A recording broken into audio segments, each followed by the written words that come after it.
Welcome to the Pet Loss Companion. I'm Ken Dolan-Del Vecchio, here with my friend and co-author Nancy Saxton-Lopez.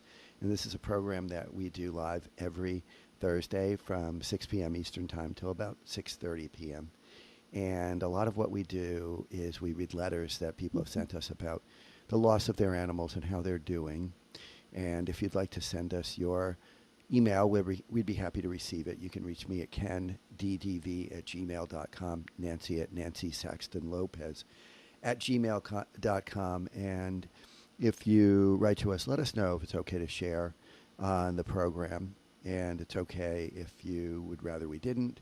One or both of us will respond to you in either case, but we are always happy to hear from you. And this is a lot of what we do, and it seems to be very helpful for a number of people. You can learn all of the information I'm going to share in the beginning here and more, actually, by looking at the description that accompanies the program. And so we're happy you're with us as well. And if you'd like to support us, you can do that through Venmo, through PayPal, through a subscription to our Substack, where we share the correspondence and the photos that people send us. And also, we just want to let you know that this is a program that is a friend of Dakin Humane Society. Dakin Humane Society sponsors a monthly pet loss support meeting that I facilitate. It's on the second Tuesday of every month, and it runs from 6 p.m. Eastern Time to 7:30 p.m. on the second Tuesday of every month. And there is an RSVP link in the description to our program. And if you do RSVP and then decide that you can't make the program, it'd be great if you just sent me a note and let me know, because I'll reopen the registration. Usually we have about 30 people or so who come to the meeting, but about 50 actually usually sign up. So we understand that when we're grieving, often it's a hard time for us, and we may make that decision to attend, but then not actually be able to make it at the time. But it would be helpful if you just let us know that you need to pull out of the meeting. Actually, we just changed the total to 60 because we keep having people writing saying that they'd really like to join if at all possible. Also, please subscribe if you haven't already. And if you have, we thank you very much for that. Because when you subscribe, it alerts other people who may benefit from the program of the content and might bring it to their attention through the algorithm. So if you have subscribed, thank you so much. If you haven't, please consider doing so. And also, if you have subscribed, it would be great if you just left a comment or a thumbs up or a heart or something like that. All of this affects the algorithm in a way that lets other people find the program more quickly. So, Nancy, you want to get us started for today? Now, I also want to remember Crystal Susi, her information's with us, is doing a pet loss Zoom group, I believe, on the 5th. So you can get her information, below, and getcrystalclear.com. Yeah, exactly. Exactly. She has a free meeting, I believe, on this coming Sunday, the 5th. Right. Okay, so tonight what we're going to do, Ken and I are going to have a discussion about guilt. We thought we'd do something a little different because of all the people that we've worked with for 30-some years. This is a very important topic for us to discuss. And it also can lead into complicated grief. Yeah. So it's about the grief and guilt. So we all know that most people at a death do have some level of guilt, right? If it's a euthanasia that they have to decide, if something has happened, there is an accident, if their companion has just died, but what happens if they had gone to a different doctor or whatever. So there always is probably, for the majority of people, feelings of guilt. Right, Ken? Right. And what it's important to note, the way that we see it is the guilt is irrational. It's not like in most cases you've done anything but be very loving and caring for your animal companion. It's not like you've done something that contributed to their death. It's actually generally very much the flip side of that you've done everything possible to make their lives happy and healthy and fulfilled. I mean, of course, there are some times where we make mistakes or there's an oversight, and actually we did do something that might have contributed to the end of their life. But when people have done their very best, done everything reasonable to take care of their animal companion, we still Yes. tend to feel guilty. We did something It's wrong. almost like we did something wrong. We didn't see what we should have seen. Why didn't we notice this, that, or the other thing that no human being would likely have actually noticed beforehand? Instead, we are consumed by hindsight. Yes. What after the fact we're like, can you believe that I didn't notice Right. that they had some kind of difficulty, which they only really made evident toward the very end because their Right. animals are so Because they're stoic that right. That's generally right. They don't. You they don't. don't You they don't don't know show their until the end, discomfort. pretty much. You know, And Nancy, I'm going to step away for just a minute and turn off the air conditioner because it's making a lot of noise. I'll be okay, right no back. problem. Okay, so there. I think Ken and I believe that probably guilt is one of the most difficult emotions in grieving, because it creates the person to really be not happy with themselves, feeling like they had a part of killing their animal, feeling that they didn't do the right thing at the time. And we've had, I mean, over time, so many people that also couldn't believe. You know, sometimes it happens so quickly that they can't believe or they can't wrap their head around what happened. So they may go to lengths of getting charts and talking to their veterinarians or other veterinarians, or trying to find out what treatments could have maybe prolonged their other animal's life, or medications, or what the medications reactions were with other medications. And I think that unfortunately that's what a lot of people get involved in, because they just don't understand or don't know why their companion died, or why they needed to have a euthanasia. And that's not untypical. You know, we don't want to say that that's wrong, but there's a lot of guilt with that. It's very typical of early grief Mm-hmm. to be thoroughly baffled, confused, Right. numb, searching, really not wanting to or being able to accept the reality of what's happened, and Yeah. also not being able to recognize that there are so many factors outside of our control that we're never likely going to know exactly why they died. Like Yeah. sometimes Right. we do, sometimes there's a very clear diagnosis. But even then, A a lot lot of of times times not. there's like complicating factors that we're not entirely clear, or the Right. timing is something that we find unacceptable or something we cannot deal with. And that will settle for many of us Mm-hmm. over a period of time. We'll sort of work on it, think about it over and over again.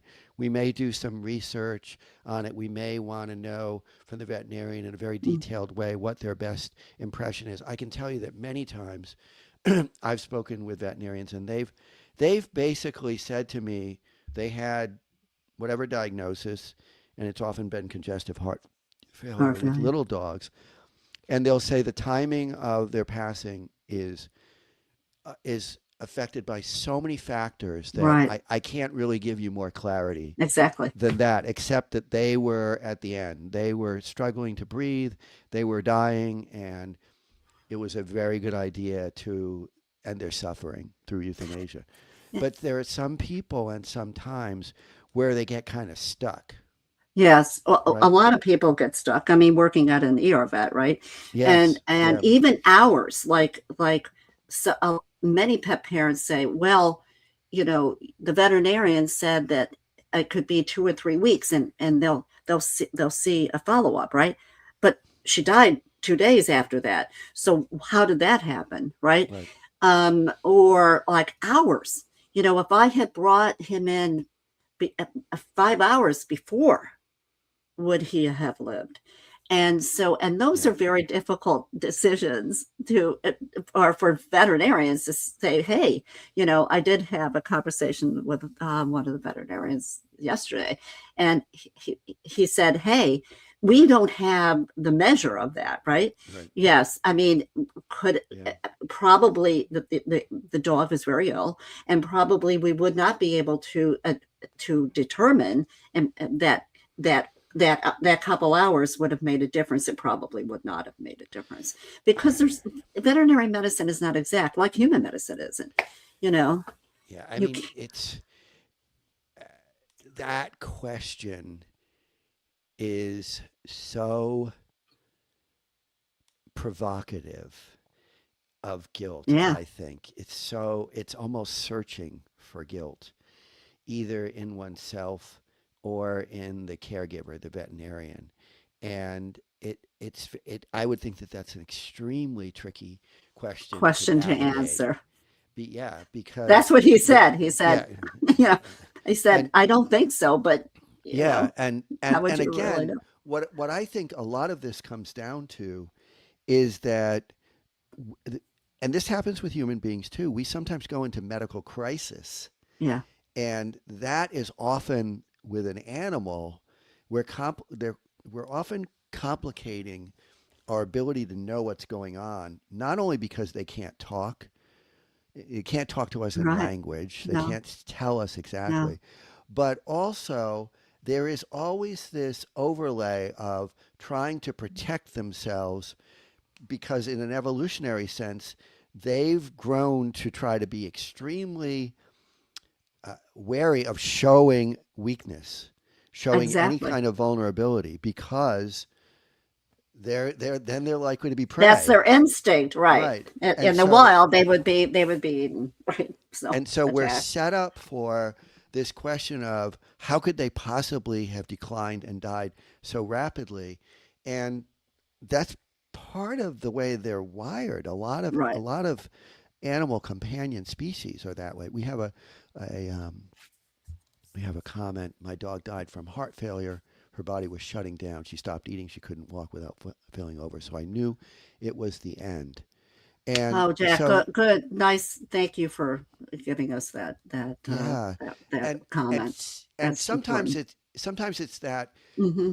clear, and there's a progression that's, and often when they're not eating, I mean, most of our animal companion species, when they don't eat for That's one of two, the three, four, symptoms, that's when, behaviors. and they're having other kinds of frailty, as this person Yeah. is describing. They're not moving very well, and it's quite possibly they're at the end of either a long-standing illness or they're very elderly.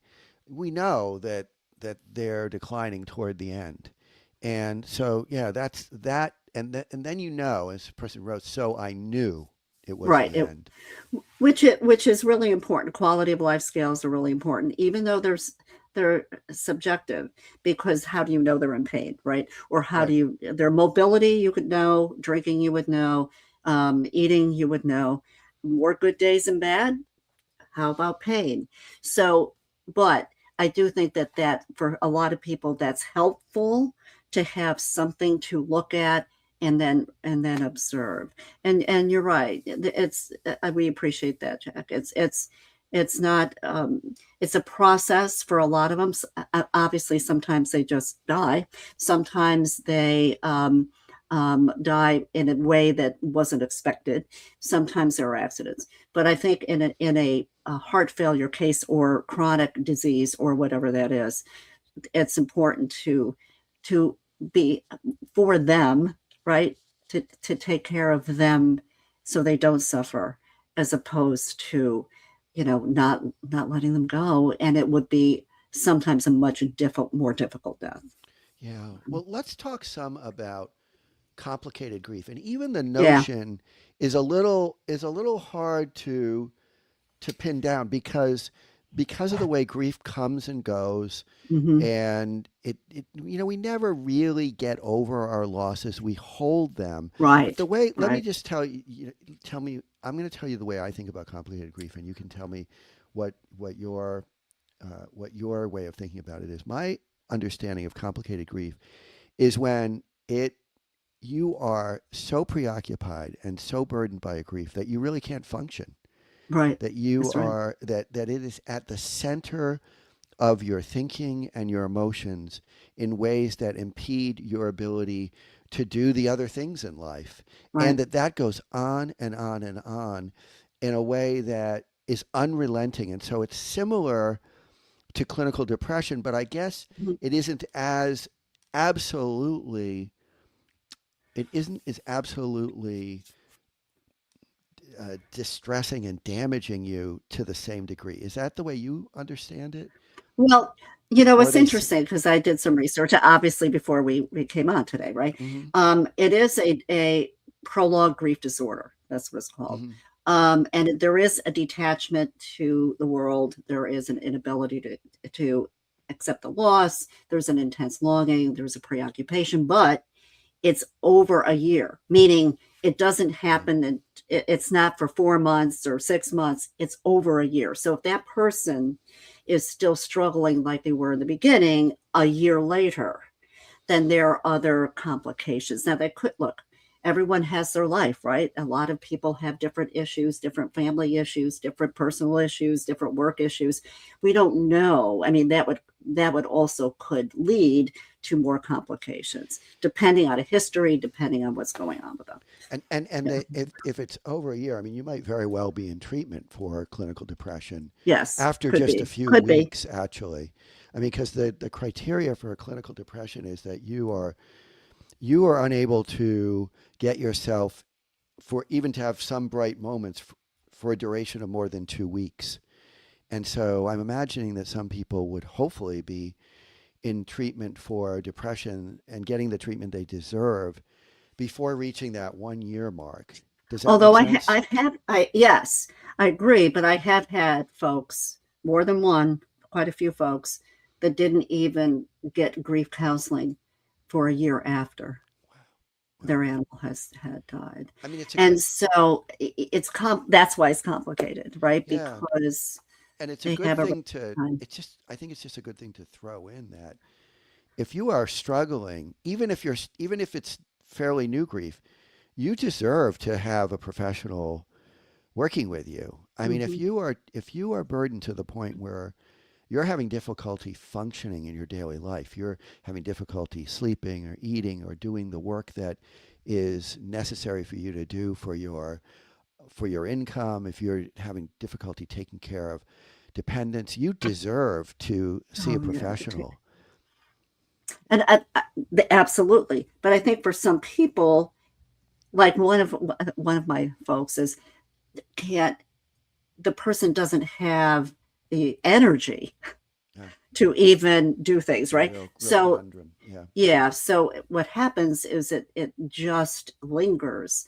Um, is it important for people to reach out as soon as they can? Yes. Do we recommend grief counseling? Yes. But we also recommend probably there are some grief counselors that do well and some that don't Of understand the course. animal Yeah. world. And Yeah. so it's really important to try to find someone. There's quite a few now of in your area that are pet loss grief people because they get it more so than some grief counselors do. And the way I see it too, when you hire a counselor, a therapist, a grief educator, you should interview them and learn a bit about their Yeah, experience. And yeah, also, if you go for, let's say, a couple sessions and you feel like this is not helping me for whatever reason, then you should stop seeing them and you should see hmm someone else. Because the way I think about it is when you hire a therapist, you're hiring a professional who's supposed to help you. In a similar way, I think about if you're hiring an attorney or you're hiring an accountant or you're hiring a yeah, plumber or a right. painter, Anyone, you evaluate if they're not helping you after a little bit of experience with them, then you let them go and you get somebody else. You try somebody right? else, right? Now, in grief, that's hard, right? You know how grief, how difficult it is for people to come and talk about that because we went through it when we were doing our group together, Sure. and at the place we were doing it, we get like 10 calls, like okay, was the grief support group on tonight? but maybe 3 people would come. Yeah. And I do think that it's such a vulnerable place for people, and a lot of our society does not understand it, as we all know. Yep. And so they feel a little ashamed or uncomfortable or crazy to come in to really talk about it, which is so important. Which is why Because, the online meetings seem to, I mean, as I said, yeah, we often get about 30 people, right. most of whom have something to say and share. And some people come and I think they take something away vicariously because they are listening and resonating with what other people have to say. Oftentimes people will talk about guilt, and I'll ask how many people in this meeting have felt some degree of guilt, and every All single the hand will hands. go up. Yeah. And but so I think that the online environment, a Zoom support meeting, helps some people. It makes Mm-hmm. it a little more convenient and a little less perhaps stressful to join a meeting. But the one thing that I keep thinking about, and we were talking about this beforehand, is how important social support is for most Yes. people when we're grieving. And if you don't have, we talked about how there are some people who their animal companion really was the Their entirety of, life yeah, it was it was that animal companion, that soul was their only other connection to a to the living world. being. Yeah. And that I can see puts a person in a tremendously vulnerable position Oh, when yeah. they lose them. And so one of the recommendations that I always think, and in the United States, we live in a society that has a loneliness epidemic. It's been written Yep. about extensively, Yep. and it's one of the most important health hazards. It's compared to something like smoking 2 packs a day if we're Yeah. lonely. And so if we can find ways to affiliate with other people, to get connected to other people, and when it comes to animal companions, sometimes it's through volunteering at a Hmm. shelter organization or doing something that has to do with other human beings and other animals can Right. be very healing for people, and it can be a support when we lose our best friend, because we are going to lose them ultimately, right? Yeah, Because unfortunately, death is part of life, and they never live long enough, and it's really difficult for us and for everyone. But like when that dog or that cat is the only living being for that person, like Ken said, it's trying to help them. I will say this too, that I do a lot of initial sessions with people, and they always say at the end, I feel much better. That somebody understands and yeah. somebody has gone through it, and I don't feel that I'm alone. And the groups do that too. Oh yeah. Yeah. Yeah. That a lot of people who feel the same way, right? Yeah, and just to And know that it's a normal experience to be devastated by the loss of a beloved animal companion. mhm, we have some other, I think we have some other Let me comments see. here. So we have Jack writing again. I couldn't stand the emptiness I felt after my pet died. I said I would never get another pet. I waited 2 months and decided I wanted to adopt. I adopted a beautiful Chihuahua mix and Oh, love her. I love her. Of course, you love her. Oh my God. I mean, I know I had 4 Chihuahuas. I think they're amazing, and I may have more in the More future. now Who knows? coming.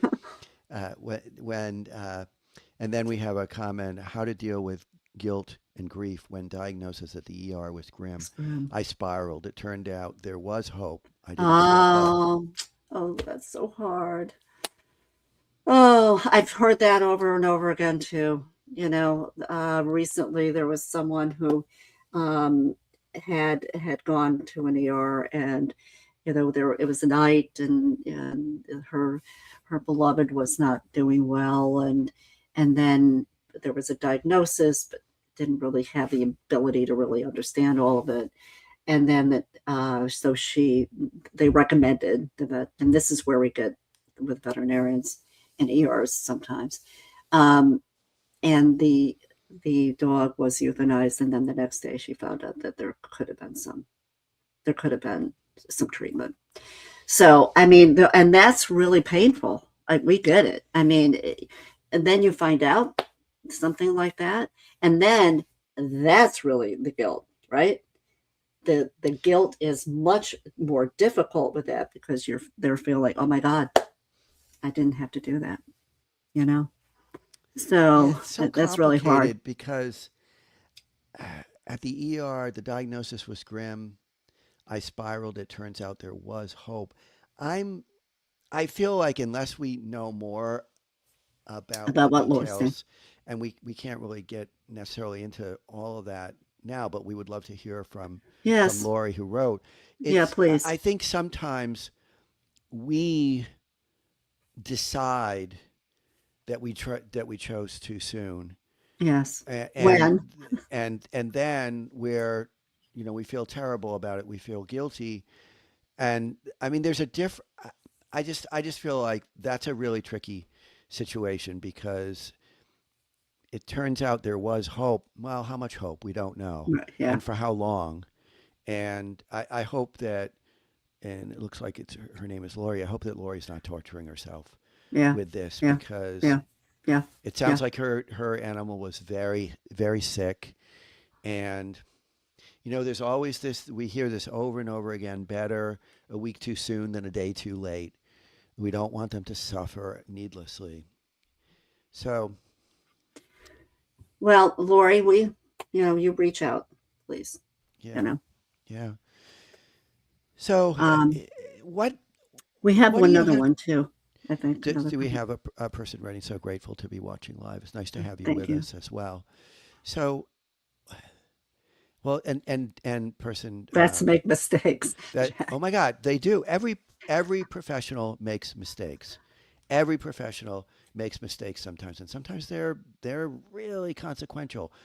Yeah. We have to hope that our veterinarian is doing the best they can, and that they're not going to make a mistake. But you're absolutely right. I mean, nobody is foolproof, Yeah. and Well, since somebody wrote a very political uh, Christian thing, so we're not going to show that, but it is here if you want to see it on YouTube. so look, guilt is really like we had talked about before, one of the most difficult emotions you will go through Yes, in yeah, companion animal loss. And because we always can think of something that we did wrong.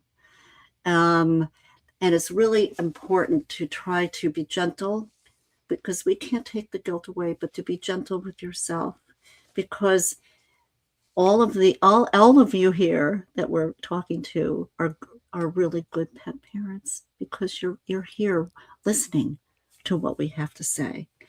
And that means that you had a real investment of love into your animals. and that And matters. That yeah, matters, and it means that you did your best, yeah, and that's all we can do. We really, we're not infallible. Just like Jack is saying about vets, vets are not infallible. We're not infallible. We do the best we can. I believe that, and I've heard this sometimes, actually quite frequently, that people feel like they expected their animal to live forever and were really shocked yeah, when they started to decline. And so nobody lives forever. We're yeah. all eventually going to die. And hopefully we take care of each other and we recognize the preciousness of our own lives and the animal family members and all of our human family members and friends as well. Mhm. But we can't torture ourselves with guilt when they die because that is the reality Well, of death is so far beyond our ability to control. yeah. We can't control illness and we can't control death, So there's even a though we lot believe we can. we try. Yeah. Yeah, I mean, in medical science tries and veterinary science tries, and there's only we can only do our best, and we have to. And at a certain point, as we've talked about, ultimately we may need to help ease their suffering, Yeah. and that means to provide them with euthanasia to ease them out of their lives, which have become virtually nothing but suffering. Right. But we didn't get to talk about we didn't get to talk about this at such great length. So maybe we'll talk about Yeah, it we can again come back to because this. there are people who really get stuck, Yeah, and it's hard to help it's them on it. to Yeah, release exactly. all of their connection Hmm. to Hmm. the guilt and the grief that they feel. And And again, one of the things that I always want to keep in mind is it never completely goes away. We live with it. We wrap the no, rest of our lives around no, the losses we've had. the grief stays. It Yeah. changes its form, but it's always there. So we have to really, also say that. Yeah, It, let's close yeah, with this comment. Thank you for all you both do. This is so helpful. As a nurse coming from the inside, we are all human. People, including vets and doctors, can make mistakes. yeah. Absolutely. And as one of Nancy's clients said, and I think it's very, very wise, Hmm. we don't want to let a mistake, an oversight, An our accident. guilt Yeah. define us. We don't. Hmm. We want to move on with our lives in a way that is as healthy and happy and joyful ultimately as possible. So All of you are good people. yep, Sometimes things just happen, you know. So, but yeah, we'll continue this at some point. yeah, yeah. So take care, Nancy. Thank you all for your participation. Yes. Thank you I'm very going to give much. one more comment here. I just try to stay resonant in stillness and Ah, present and receptive. Good to meet you guys. Hello. It's a really beautiful sentiment. This sort of meditative yeah. way of accepting is the way I think Right. about what Patty is saying. Dealing Thank you with. for your comment. And we will talk next week, Ken. Yep. Take care. And if you find this program helpful, Yeah. please do subscribe. Thank you for your comments today as well. Yeah. Thank you. Bye.